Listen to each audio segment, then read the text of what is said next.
Halo teman-teman, perkenalkan nama saya Niputu Devi Ra'yu Martini, NRP 11101161044 dari kelas 4D4 Teknik Elektronika B, Politeknik Elektronika Negeri Surabaya.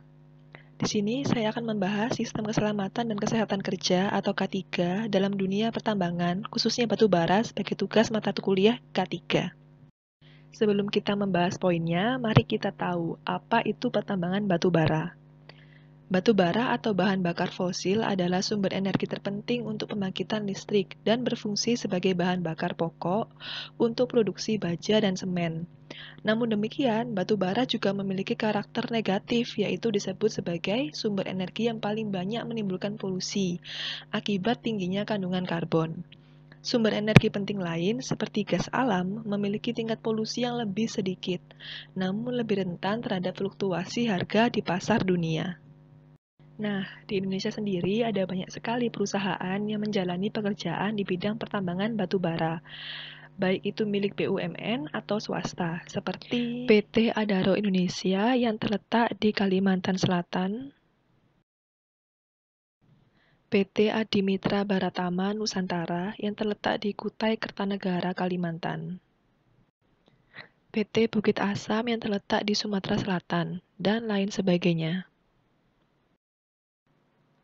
Sekarang kalian sudah mengerti sedikit kan tentang pertambangan batu bara? Setelah ini akan diputar video tentang pekerja yang akan berangkat bekerja ke pertambangan batu bara dan lihat apakah ada yang salah dalam pekerjaan tersebut.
Nah, apakah kalian sudah tahu kesalahan pada pekerja dalam cuplikan video tadi?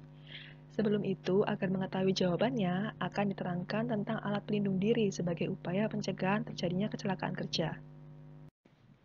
Yang pertama adalah topi pelindung atau safety helmet atau helmet. Sangat penting digunakan sebagai pelindung kepala dan sudah merupakan keharusan bagi setiap pekerja konstruksi untuk menggunakannya dengan benar sesuai peraturan. Yang kedua adalah pelindung mata atau safety glass. Kacamata pengaman digunakan untuk melindungi mata dari debu kayu, batu, atau serpi besi yang berterbangan di tiup angin. Mengingat partikel-partikel debu berukuran sangat kecil yang terkadang tidak terlihat oleh mata. Yang ketiga adalah masker pelindung atau safety mask. Pelindung bagi pernafasan sangat diperlukan untuk bekerja konstruksi, mengingat kondisi lokasi proyek itu sendiri.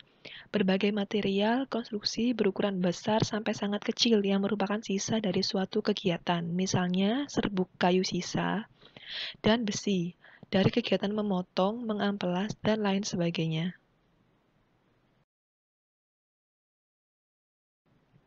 Selanjutnya adalah sarung tangan. Sarung tangan sangat diperlukan untuk beberapa jenis pekerjaan. Tujuan utama penggunaan sarung tangan adalah melindungi tangan dari benda-benda keras dan tajam selama menjalankan kegiatannya. Selanjutnya adalah tali pengaman atau safety harness. Sudah selayaknya bagi pekerja yang melaksanakan kegiatannya pada ketinggian tertentu atau pada posisi yang membahayakan, wajib mengenakan tali pengaman atau safety belt. Fungsi utamanya adalah menjaga seorang pekerja dari kecelakaan kerja pada saat bekerja. Kemudian pakaian kerja. Pakaian pekerja digunakan untuk melindungi badan manusia terhadap pengaruh-pengaruh yang kurang sehat atau yang bisa melukai badan. Ya, benar sekali. Pekerja dalam cuplikan tadi terlihat merasa kesulitan bernafas, penglihatan buram, dan tidak terlalu mendengar pekerja lain berbicara, dikarenakan pekerja tersebut mengabaikan peraturan pemakaian APD, seperti tidak memakai safety masker, safety glasses, dan alat bantu bicara yang bisa digunakan, misalnya HT. Jika pekerja tersebut terus mengabaikan standar K3, itu akan membahayakan dirinya sendiri, orang lain, hingga perusahaannya.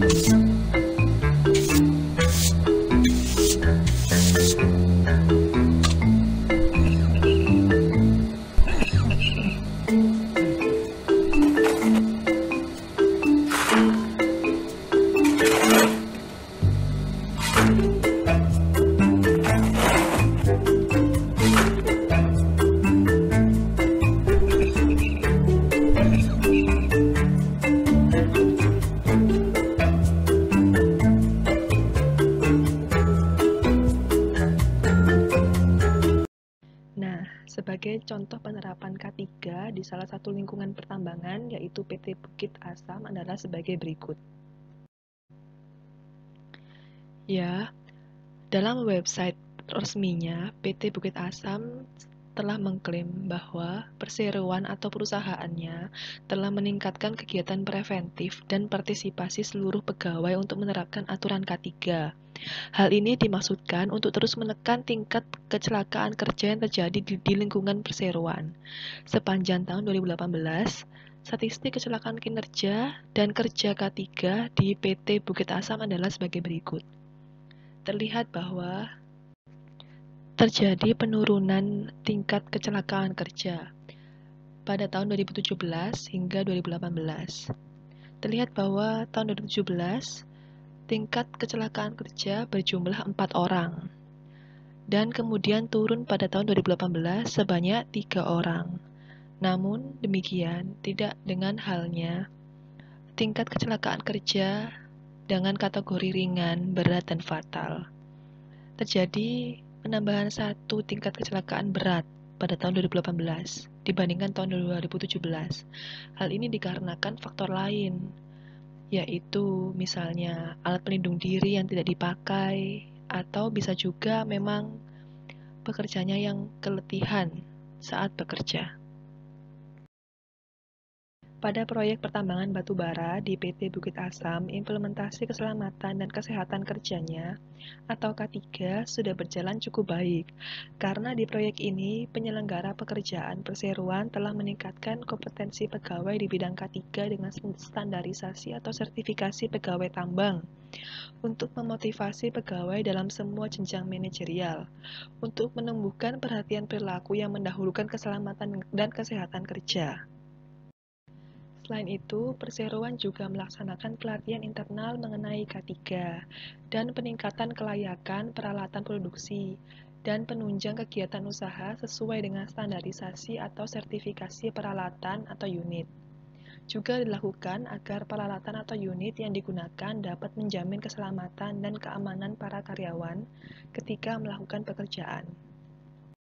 Ya, walaupun telah difasilitasi oleh perusahaan, tetap ada saja pekerja yang lebih memilih melanggar ketentuan K3.